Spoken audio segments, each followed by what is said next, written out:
down around it. Now, I ran from Chicago to Washington, D.C. to dramatize that there's a need to feed hungry people. He ran for Native Americans. He ran for women. No man has given more, asked less, or been more needed. Ladies and gentlemen, Dick Gregory. Ladies and gentlemen, when they say that name, Dick Gregory, synonymous with power. You feel the energy that come off that name. That vibration is tangible. That vibration is real. Keep them applause going, because his voice has affected generations upon generations upon generations. He taught us how to be unapologetic, how to be comfortable in ourselves, and how to be proud in our skin. You heard him. This was in his soul to be a comedian, but eventually, man, he became the voice of the people. Round of applause for this man. He fought for civil rights. He fought for equity, gender equity, battles for hunger. He did all of these things. He risked his life, sacrificed his family for the advancement of our people. He's still here, Heather, in spirit. He may have transitioned in the physical, but he's with us every day. I'm talking about the iconic Dick Gregory. Round of applause. I need them louder. Go to Showtime, the one and only Dick Gregory. That's available now. Written and produced and directed by an incredible man. DB, run down his accolades for me. DB, run down his accolades.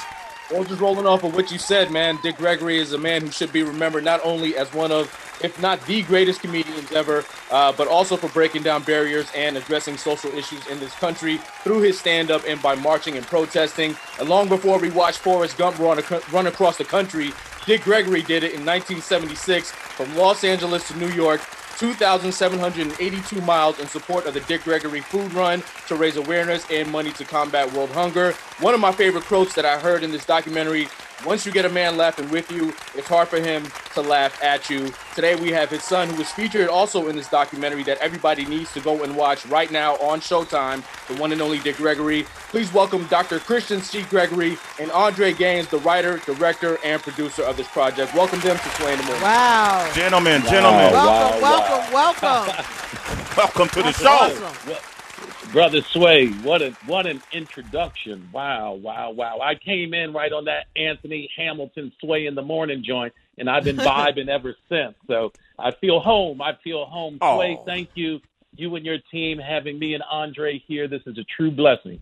Oh, man, listen, Dr. Christian Gregory, doctor, absolutely. Hey, DB, can talk about Andre for a second, Andre. We ain't going to just let you just slide in. Well, no, let me vibe on Andre Gaines. Andre Gaines has become, there's 10 of us Gregory children. Andre Gaines is number 11 now. He's the newest son of the Gregory family, and what a beautiful job he did.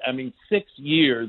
The first 3 years, Andre worked with my dad on this project, with my dad intellectually hazing the brother to make him earn the right to tell this story. And with this story that you all have witnessed, it's incredible. The one and only Dick Gregory would not have happened without Andre Gaines' commitment and tenacity, his vision, his fight, his spirit. It's so important that as Black people, we protect our story, our history, and we tell it with love and understanding. And kudos to Andre Gaines. He's joining us on his birthday here today. Oh, happy born. Wow. Happy born day, Andre. Happy birthday. Thank you.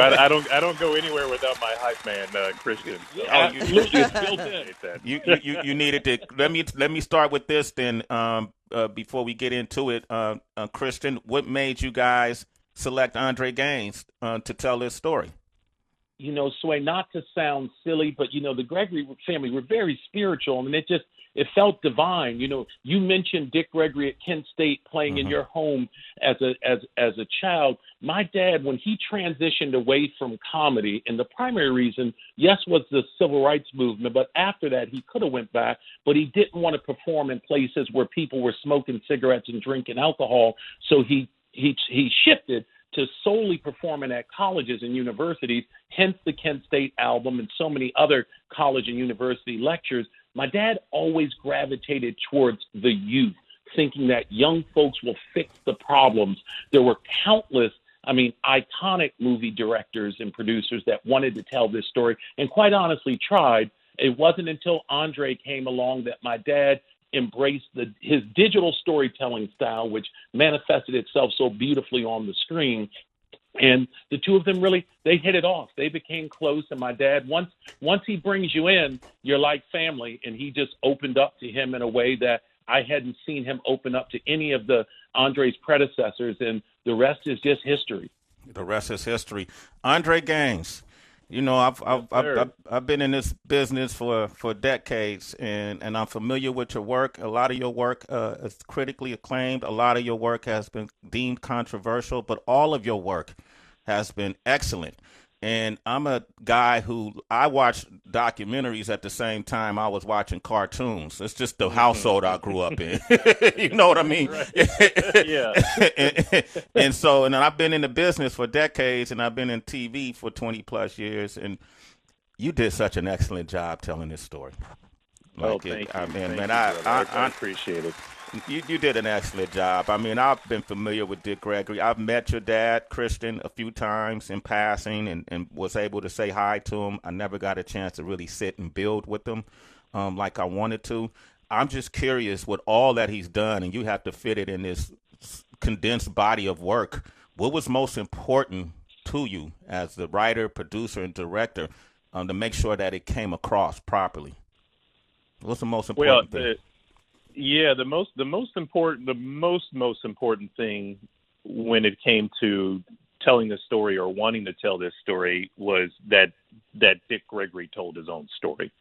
That was the most important thing, that it was in his voice, that we heard him. You know, a lot of times you run into these issues. I've been producing and financing movies for a long time, and documentaries included. And really, one of the main things you run up against is the kind of the deficit of the subject that you're telling the story. A lot of times you have other people telling that person's story, and I didn't want to have that situation arise here. Is that there was so much material, and he never stopped anybody from filming him. He never stopped anyone from photographing him. He did every interview.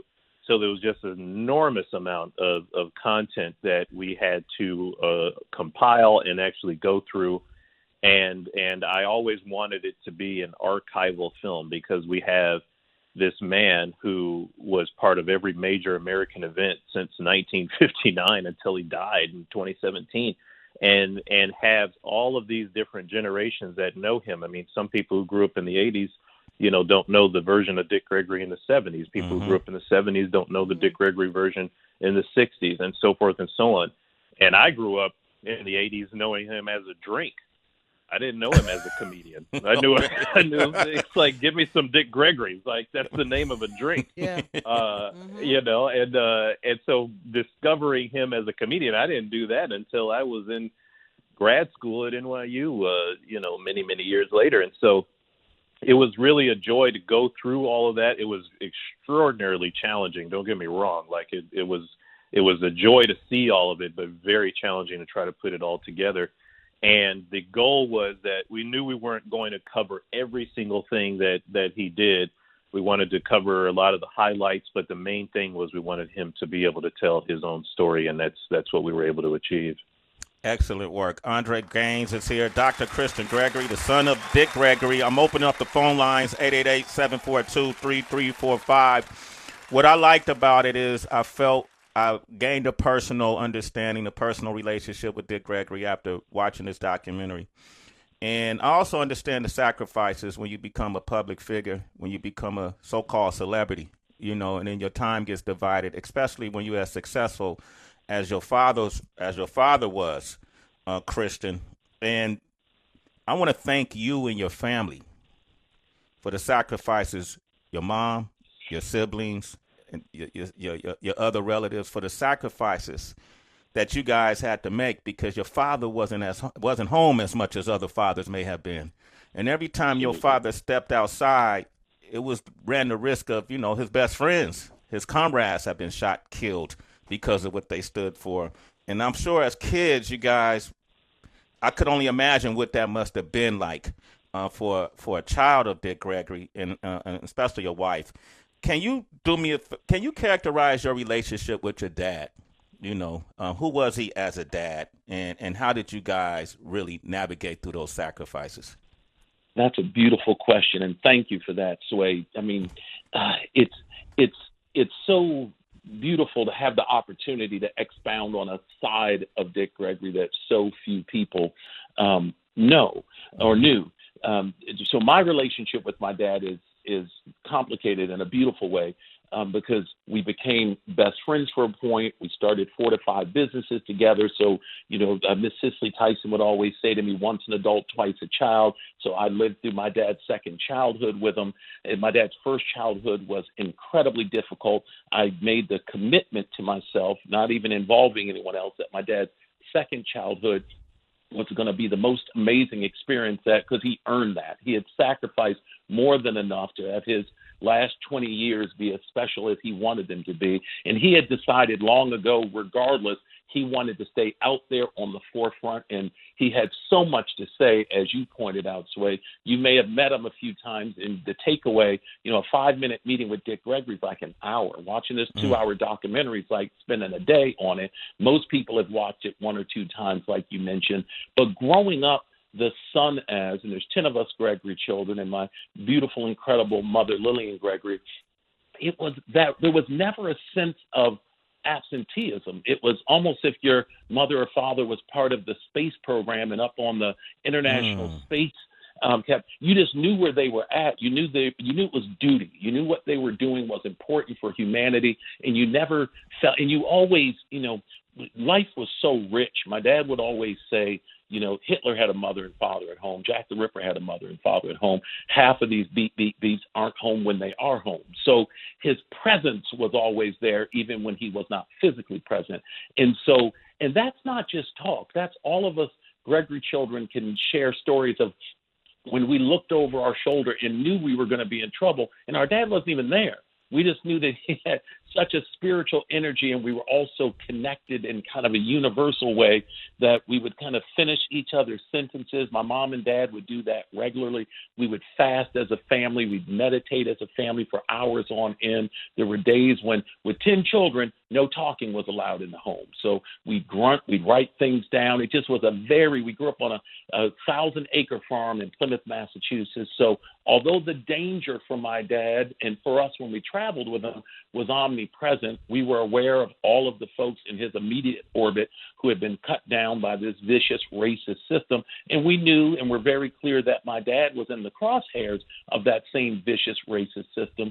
But my dad didn't just say, fear and God don't occupy the same space. He lived it and didn't force us to, but showed us through example how to live our life that same way. So we just quite honestly were never fearful. And I've said this to Andre before, and I've said it in other interviews. My dad was so close with Medgar Evers. Later, looking back on it in hindsight, I almost believe like he had a certain degree of survivor's remorse after Medgar died. And he lived his life not reckless as a result of that, but fearless. He was always willing to go right up to that line and kind of poke the system. And really, my dad said this up until the week before he died, that it would have been an honor to have died with Medgar Evers. And it just was a closeness that, unless you're on the front line together, and, we have so much economic abundance now, we really can't fully calibrate and understand the sacrifice and the difficulty of the time in the 60s, and that we just really don't understand that unique bond that's forged through shared experiences. So for us, our mom really stepped in a major way. We knew from day one that the movement came before all of us. And that wasn't something that was unsettling for us. We knew that, we had received so much. And I just don't mean, in riches and material things, but spiritually, we had so many gifts that we all, in our own way, even as professionals, every day have continued to live lives of service. And that was our conditioning, and it was just a way of life, Sway. Man, listen, I understand it. I would wonder, I grew up in Oakland, Christian, and growing up in Oakland at that time in the 70s, and it depends on how your parents were. My mother might have been considered somewhat of a radical at that time, but she was a truth speaker, and I remember some of the things that she talked about that was wrong with society, right? And the same things she talked about that was wrong with society was the same things that my grandfather, her father, talked about was wrong with society when he was coming up. This American society, these fights that your father fought for continuously. And these things don't seem to change that much, that fast. And today, when you look at somebody like Killer Mike or Tamika Mallory or my son, the General, and you see these modern day Dick Gregory's out there talking and speaking and fighting for the same things that your dad was fighting for, it could get exhausting. Did your dad ever contemplate retiring or putting the activism aside, or he was just steadfast from thick and thin? He was just, it was in his DNA, man. I mean, he knew nothing other. A lot of times people viewed it as a sacrifice when my dad walked away from entertainment. He looked at it as a blessing. He feels that it saved his life becoming an activist. He almost, and I don't want to put words in his mouth because he said it before, is almost ashamed of the entertainer Dick Gregory and really only acknowledged it as providing the pathway for him to bring a higher frequency and elevate the platform of the civil rights movement, which he considered himself doing by bringing his tremendous celebrity into it. But I think it's important to point out the sacrifice, it's all relative, and it's the experience. And so, for a man who was born in 1932, Great Depression, Jim Crow, St. Louis, Missouri, what he saw in 2017 was a quantum leap of improvements from what his world was. Would he always acknowledge and stayed on the front line, whether it was with the BLM movement, the Occupy Wall Street movement? That was my dad. In the trunk of his car, he had so many signs that if he saw something going on the side of the road, he could pull over, and he had a sign that would speak to it, and he would just it was in the man's blood, and we never got in the way. We could be heading to, one of my siblings' weddings, a doctor's appointment. The movement and every facet and aspect of it came first. And I remember my dad talking about Charlottesville and the young lady who tragically lost her life by the white supremacist that drove his automobile into the crowd. The Tiki Torch said, March. And this was his final week that he was here with us. He said, "You know what, Doc?"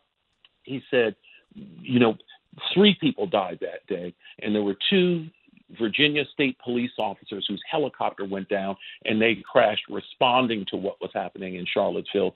He said the difference is we were fighting back then for the Klan to take their hoods off.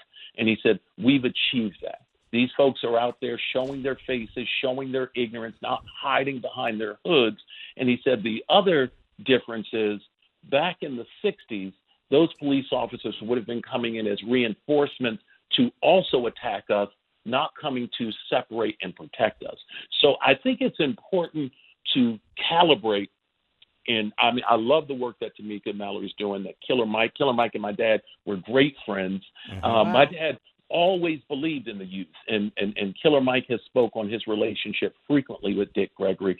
But the fight goes on, but it's important that we understand and respect the platform, the foundation that was laid for us, because now we can sit back in our home with a strong Wi-Fi signal and fight the good fight on social media, which is a quantum leap from needing 500 buses to get on the bus and show up in any particular town beneath the Mason-Dixon line. Things have shifted. The work goes on. If anyone ever thought it was going to be easy, they were sadly mistaken. White supremacy is so deeply ingrained internationally. This will be a fight that extends all of our lifetime, but we have to acknowledge and celebrate the incremental progress because it definitively is there. Take the small victories, right? The small victories are just as important as the major ones, correct?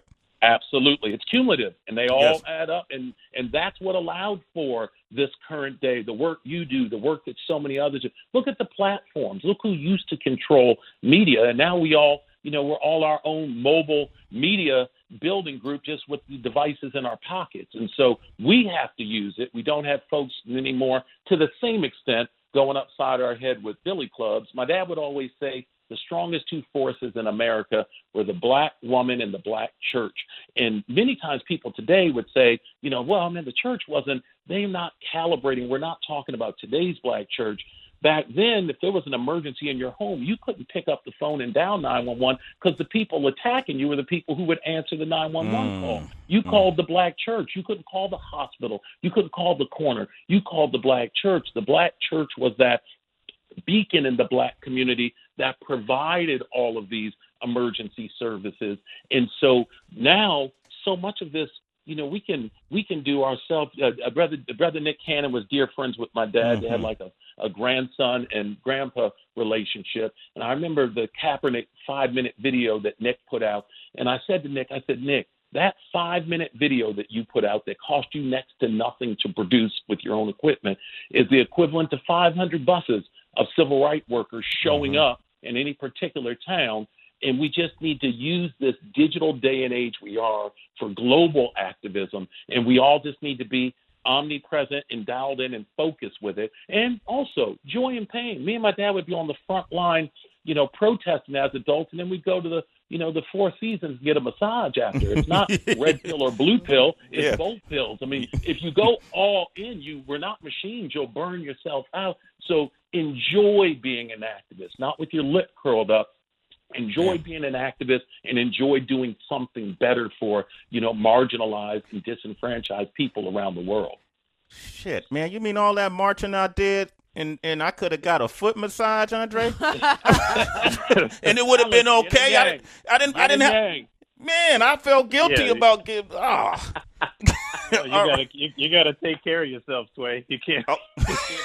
I mean, Dick Gregory is actually the personification of what you're describing, meaning a complete emptying of yourself for the movement. I mean, and the toll that really took on his body, which people weren't aware of. I mean, not the fasting; it was starving himself for the movement over the period of long periods of time, and what it is that he was doing, and the slow progress that we see that's happening. You know, he would always say that illegitimate child is deemed as somebody who doesn't know who their father is, but America is an illegitimate child because it has no mother, and the mother is who cleans you up and takes care of you and sends you out to the world. And the reality is that America has never had a reckoning for its past and the filth that it imbued on our people, and has just gone out into the world without any of the retribution or any of the apologies or any of the reparations even that are necessary in order to repair the sins of the past. And so that's why we see, you know, this progress where it sometimes feels stagnant, but is very incrementally slow as it moves on and we continue the fight that we have. But the sacrifices that he made, you know, is the indicative of what it really looks like to completely empty yourself out for the movement and for people, and what type of toll that can really have, you know, on your body. I mean, Christian will say this, is that, you know, he passed away, he's 84 years old, but in human years, but in Dick Gregory years, that's about 110. Yeah. The degree of physical toll that it took on him, and then just the mental and emotional toll of seeing all of your comrades get murdered, not die. I mean, these aren't, you know, friends of yours that died in old age, surrounded by family. These are people that were murdered. And to have to continue to go on and do that, it's just an incredible amount of strength and grit that we just, you know, we don't see that anymore. Absolutely. That's the voice of Andre Gaines, the writer, producer, and director of the documentary, The One and Only Dick Gregory. We have his son, Dr. Christian Gregory. They're both on lines, 888-742-3345. We got Andre from Minneapolis on the line. Grand Rising, What's Andre. up, Andre? Dre! What's up? Hey, how you doing? What's going on with you guys? How you feeling? What up? What's poppin', Dre? Well, I was just wanting to say I really looked at that documentary with a lot of tears in my eyes. At one point, I had to stop the movie because of the part where he was coming back from that, when he was taking the flight to go, going back to his family for the funeral of his own child, then had to turn back around. I think that, if I'm not mistaken, if I got it correct, that really took me out right there, because for him to come back and to continue on with the movement, that takes a lot out of a man. And me being a black man myself, I know it took a lot out of him to stand back up and to walk back in them same shoes again and to continue that fight. So I just wanted to say I thank him for that. That just really a tough time to watch that and to lose a child that and a best friend at the same time. It's just terrifying in the mind. For your mind to even have to deal with that, but to be able to gather yourself back and keep it going, that shows the tenacity of who we are as people, you know, and it just goes to say he did a great job, and I love the way he finished and completed. He did a great job. Thank you. It's a really touching part of the film. It's actually a part.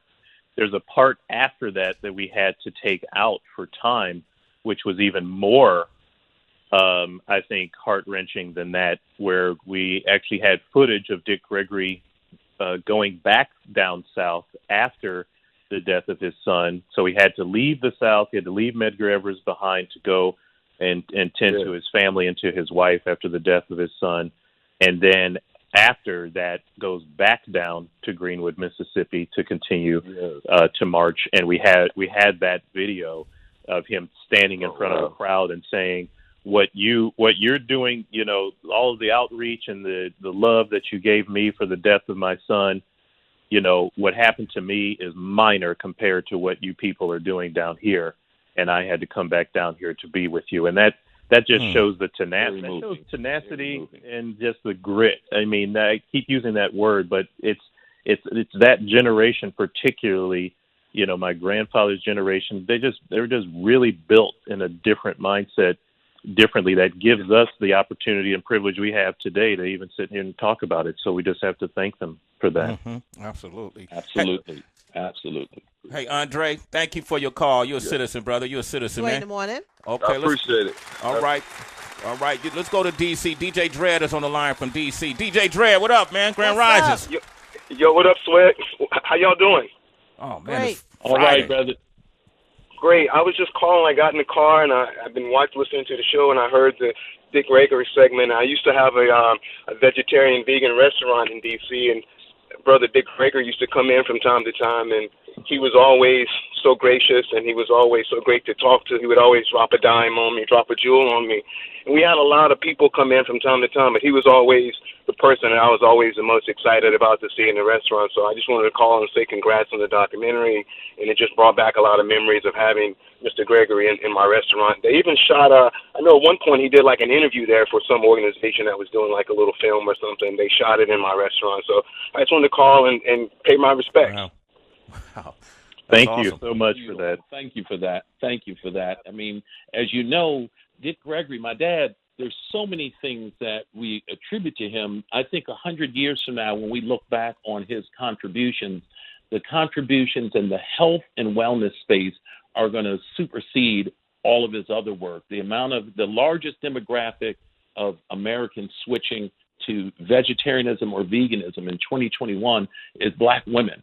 And Dick Gregory was a catalyst for a lot of that. Dave Chappelle addresses it in the film. Kathy Hughes addresses it in the film. He was telling folks, you know, we were raised as vegans in the 70s on a farm. Back then, folks referred to us as a health nut. Now it's a way of life that people are understanding. So kudos to you, brother, for having a vegetarian and vegan restaurant in D.C. back in the day, because it speaks to, you know, it takes a village and it takes so many, you know, other pioneers and soldiers to get out there. And when my dad would talk about soldiers, he wasn't talking about killing. He was talking about being willing to die to protect other folks' life and well-being and opportunities to thrive. And so, you know, thank you for your service, brother.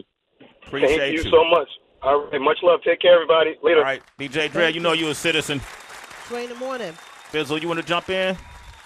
Wow. Thank you guys for joining us. This is Heather. Hello, Dr. Gregory and Andre. Andre, I wanted to ask you as an artist and director, did you feel more pressure having to take on this doc? I mean, with so many stories, so much history, the icon, Dick Gregory, like, do you feel extra pressure, or did you feel that?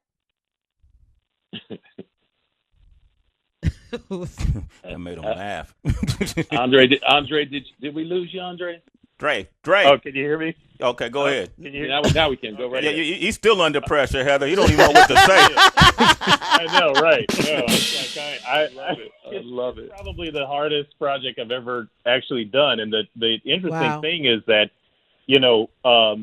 Dick Gregory and I kind of selected each other. I mean, this was a project that I had started working on. I had seen him on in 2008 when Barack Obama first ran. I'd seen him on this annual symposium called State of the Black Union, which doesn't exist anymore, but used to be on C-SPAN. And it was, the summit of kind of the best and brightest black leaders that we have to offer getting together to essentially talk about the condition of our people. And Dick Gregory was astounding, and it really was not, and just stood out amongst, everybody on this panel as the clear star of the show. You talk to some comedians today, and they would consider it, if it was put on vinyl, they would say this is one of the best comedy albums of all time. And it wasn't until, 6-7 years later after that, I was making other films and projects at the time, that I really had the confidence, the resources, and the time to dive into this. Now, I didn't know doing that. I did not know every facet of Dick Gregory's life. I'd be lying if I said that. I knew the things that I knew, and what I didn't know. And so once I got into the weeds of it, I was like, this is going to be really, really hard to do. It's going to be an exceptional challenge to try to take this life, which I could make a 10-part documentary series out of it. I could do so many different things, but the goal was to make one really good film. That was the goal at the end of the day, and that meant that there was going to be things we were going to have to miss. There were things we were going to have to not talk about, but really give him a chance and a platform to tell his own story. And that's really where it began, is in 2015, flying him out to Los Angeles. And we got to know each other for several years between then and the time of his passing in 2017. And getting to know him, and especially getting to know Christian and the family, really helped inform, better than anything else, just the education necessary in order to tell this story the way that it came out. And I couldn't be more pleased with the result, and I couldn't be more pleased with the reaction from the audience. It's just been really fantastic and a blessing.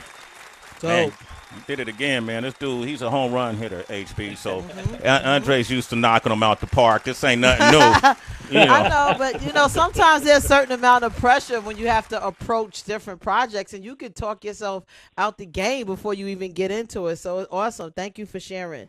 Well, my mom calls me a completist. She's like, when you get into something, you cannot not finish it. And that I, didn't realize until she sort of described it that way. And so there was no way out of this but through. There was no version of me or my team ever walking away from it. It was too important of a story to tell. There were several filmmakers who had tried it before in the decades preceding me. They had all reached out in support, and it was a lot of spiritual lifting up from the community, from my friends in the industry, from colleagues, from the family, from Dick Gregory himself, and my family, my personal family, to keep going, and so glad that we did. Absolutely, and as we are as well. I mentioned earlier when I watched the doc, a good friend of mine, my best friend, Rich Nice, was at my home, drinking up my liquid and eating my food, taking up my electricity. Fellas, you know how that goes. And doing what friends do. Doing what friends do. But it was Rich Nice that said, "Hey, let's watch the one and only Dick Gregory doc. Have you watched it yet?" Oh. And I was like, "Okay, well, let's do that." And then I ended up watching it twice. So I got Rich Nice on the line. I told him if you guys come on, he could ask a question. So Rich Nice, there you go. Rich. Grand Rising. I want to thank you both for this film because I didn't think we could get this type of film in 2021. So I want to thank you. These films, to me, have always been something that were created in the 60s and in the 70s and the 80s when the struggle was prominent and on the front line. It seems like with the way media is controlled now, you don't get these sort of films anymore. So I want to thank both of you for this film. My takeaway from the film was Mr. Gregory was able to walk into a room with white people that either didn't like black people or had no concern for the black struggle, and making them laugh at their own ignorance, and possibly taking away the message of why are we, meaning white people, like this? And this became a blueprint for all of our favorite black comedians that took pebbles from Mr. Gregory's mountain, from the Richard Pryors to the Dave Chappelles. I want to ask you, what is the most important message of this film you want the youth of America, both black and white, to learn and walk away with? Rich, thank you for that. This is Christian. I'll jump in here quickly and then let Andre respond as well. Rich, first, thank you for, consuming what you were consuming at Sway's and convincing him to sit down and watch this documentary, because maybe we wouldn't be having this conversation right now, at least not today. Second, I would say, to answer that question, my dad would always say to do more, all of us, which is a relative thing, because depending on where we are in our life, what our resources are, and I just don't mean financial, but, intellectual capacity to serve, to do more. Here's a man who was born into utter poverty, a poverty by today's standards most of us can't fathom, a home without a roof on it. Just my dad, many of the ailments that plagued my dad as an adult were from starvation and hunger long before he started hunger striking for the cause, but from food insecurity as a child. So I would say, and he would frequently say, to do more. We all don't have to be born rich, born with a lot of resources to go on and be an activist. And it's relative. All of us don't have to have a huge impact. As you mentioned, Rich, the pebbles that come. If all of us keep tossing pebbles, boulders, whatever we have, as Wanda Sykes so eloquently said, Dick Gregory encouraged me to, if I'm going to throw something, to aim higher. If all of us could collectively aim higher in our focus for the advancement of humanity, that's what my dad's takeaway towards the end of his life was, and that's what I feel this film is a catalyst for folks to do, to say, you know what, I'm exhausted watching these 2 hours of this man's service. Let me get up and do something more. So to do more would be my response to that, Rich. Yeah, just to piggyback on that, that's what was inspiring to me to tell Dick Gregory's story, was just the enormous amount that he was able to accomplish in such a young age and in old age, and he still felt that he could do more, and he still wanted to do more. And you look at that, I mean, he's running, by the age of 41, he's running across the country, and has run across the country a couple of times at this point, and lived 3 or 4 different lives prior to that. Most of us would be lucky if we can live one of those lives, or even a tenth of one of those lives. And I think that with, he was like the original social media. Before it was a thing. He was the original hipster, his leather jackets and powdered drinks and running across countries and long distance runs and all these types of things. And so he was really doing all of this prior to the platforms that we have now that existed. So imagine Dick Gregory in his prime now, with the platforms that we have at our disposal, of the amount of good and how many more millions of people that he would be able to reach, and how many more millions of people that he would be able to touch. So we really can utilize, and for me, Christian was saying that one of the things he was attracted to was my youth, and was always somebody who was championing the youth, as someone who went around the college circuits and talked to people and be able to give them a jewels of wisdom to carry forward. Those types of things that we can take advantage of now, we can do so much more than our elders were able to even be able to accomplish if we apply ourselves in the same way that they did. And that's the lesson that I hope people take away. That's the voice of Andre Gaines, the writer, producer, and director of the documentary, the one and only Dick Gregory. We have his son, Dr. Christian Gregory, on. We only have so much time left, so I'm going to take a couple callers. I hate to ask you to do this, but please kind of condense your questions, and they'll have to do so with their answers so we can get to as many as possible. I'm going to start with Tawana. Tawana, Grand Risings, how are you? Hi, doing great. That's great. So I just wanted to say, I just want to share a real quick story. I met Dick Gregory, and this is probably around before the time he passed away, and I met him at CVS, and I had heard someone say, and they met him, and I actually walked in, and I met him.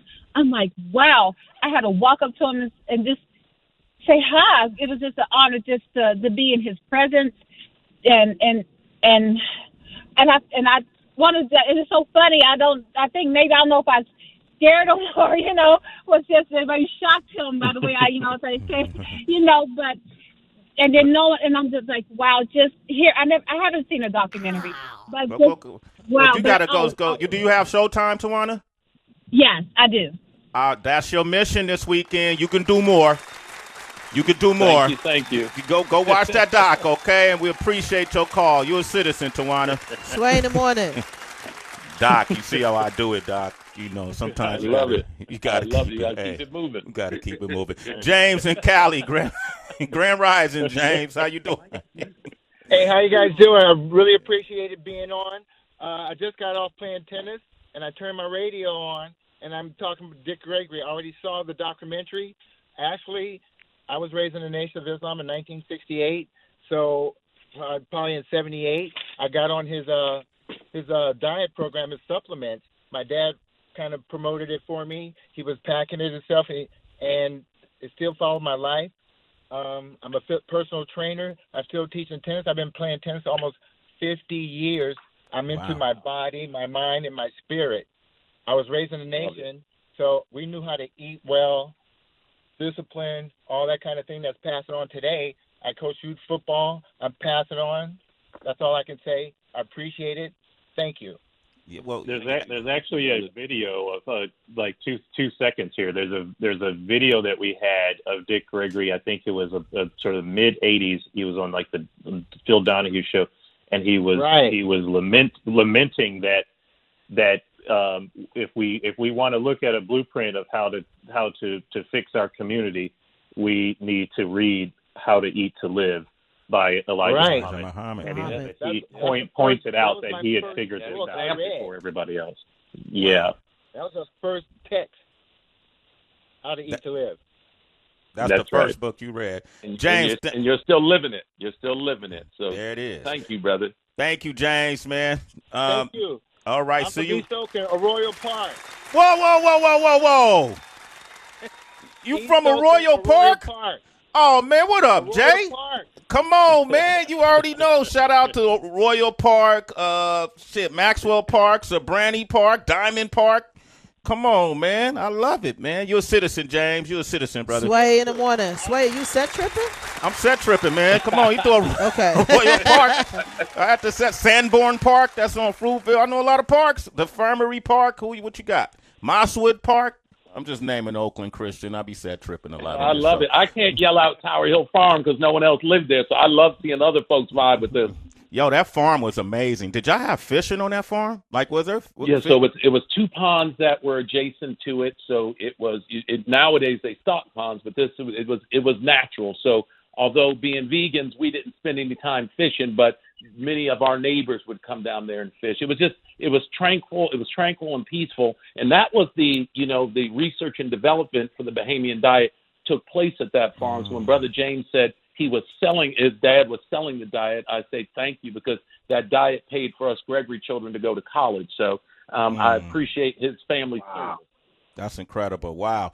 I got Mike Muse on here. And I'm going to let him wrap it up for us. Mike Muse does our political segment called Political News with Mike Muse. But more than that, man, he's all-around person, historian, well-studied.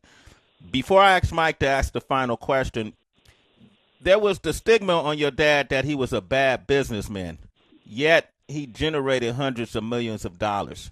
What are your thoughts about his business acumen? So, and I'll be quick here.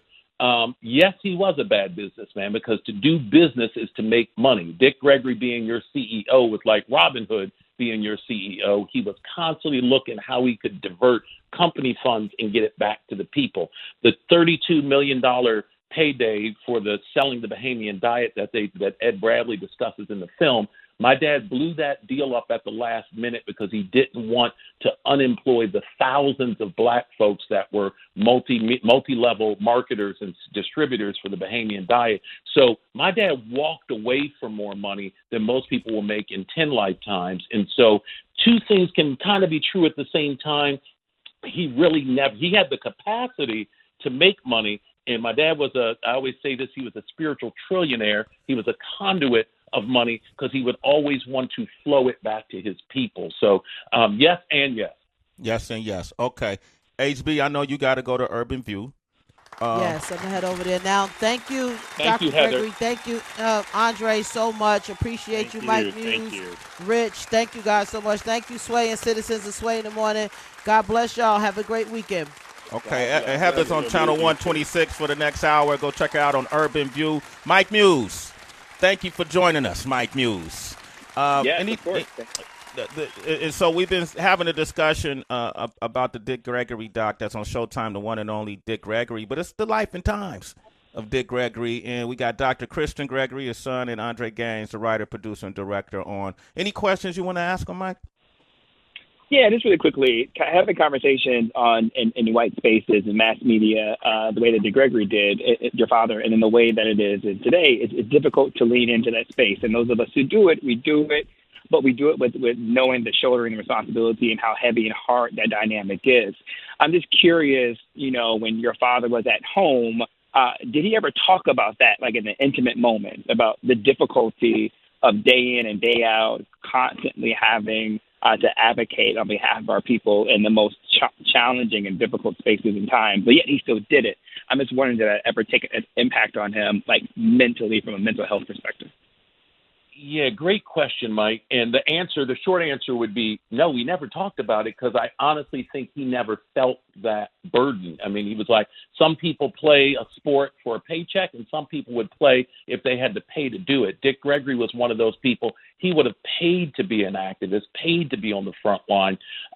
This was all he was passionate about. This came first for him. And so sometimes when others would complain, he would quickly step in and take their place. I mean, Dick Gregory, like the sister who called in and said she went and spoke to him in CVS, whether it's an audience of 1 or 1 million, Dick Gregory gave the same energy and the same commitment to fairness, and he didn't change his message depending on the audience. He would say the same message on CNN that he would say on TV One or with his good friend Kathy Hughes. His message was consistent, and that's why he never got jammed up like a lot of other folks did, because their message, whenever he was in front of a particular audience, would be different than others. The man was consistent, and this was, the fire in his belly was solely for activism, Mike.